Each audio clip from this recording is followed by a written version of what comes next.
At midnight, his boot cracked against my ribs. The sound was sharp, like a branch snapping. Mom laughed in the doorway. She didn't flinch, didn't step forward, didn't try to stop him.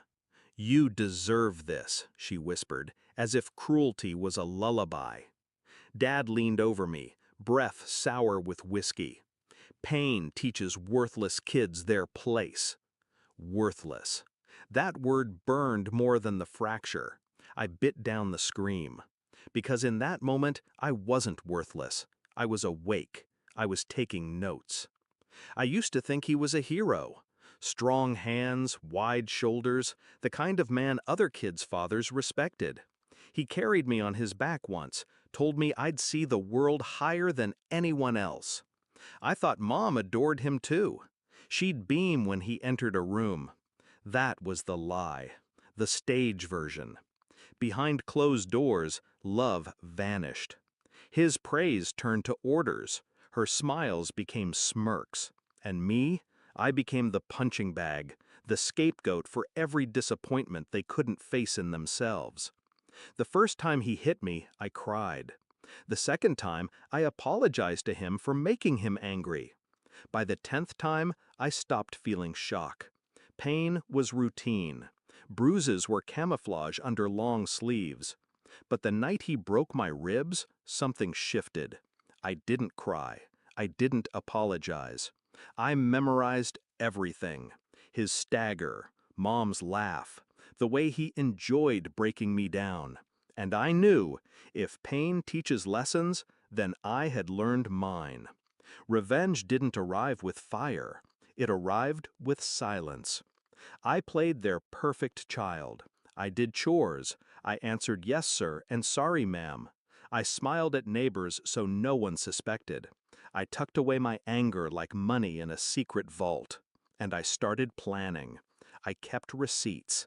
Hospital bills, bruises photographed on my own phone, recordings hidden in a school folder on a USB drive. Every insult he spat, every time she told me I was nothing, I collected proof. Evidence became my armor, and patience became my weapon. I waited. I grew, quietly, strategically. The chance came on Dad's birthday. The house filled with his coworkers, his boss, his friends from the lodge. Everyone saw him as the family man.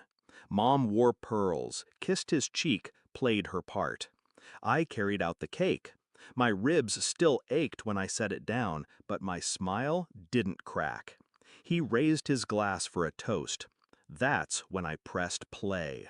The speaker I had hidden in the living room came alive with his voice, slurred, venomous, undeniable. "You're nothing but dead weight. Pain teaches kids their place. You deserve this." Mom's laugh echoing behind him. The room froze. Forks clinked against plates. His boss's smile collapsed. My mother's pearls suddenly looked like a noose.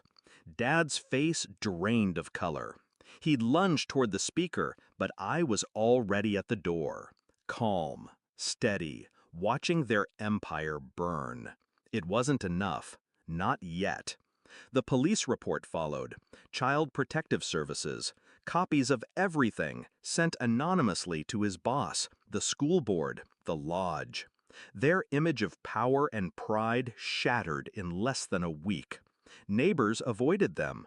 His friends stopped calling. Mom's social circles dissolved overnight. Then the final blow. The arrest. Assault charges. Evidence undeniable.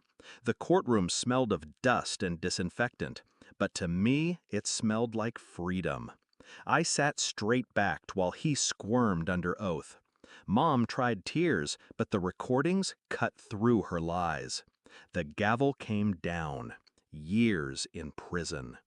Do you know what real power feels like? It isn't shouting. It isn't a fist. It isn't fear. It's silence. It's the moment the man who swore pain would teach me realizes I learned more than he ever intended. That I took his lessons and sharpened them into knives.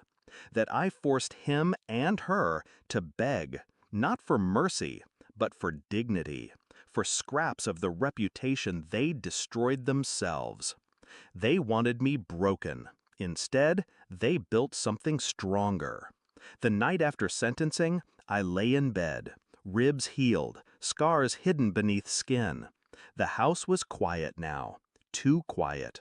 But in that silence, I felt no fear. I felt release. I replayed Mom's laugh in my head, not as a wound, but as evidence of how far I'd come. I remembered Dad's words, not as truth, but as proof of his weakness. They wanted me to be nothing. Instead, I became their reckoning. And as I drifted to sleep, a thought anchored me with calm certainty. Pain teaches lessons, but so does revenge.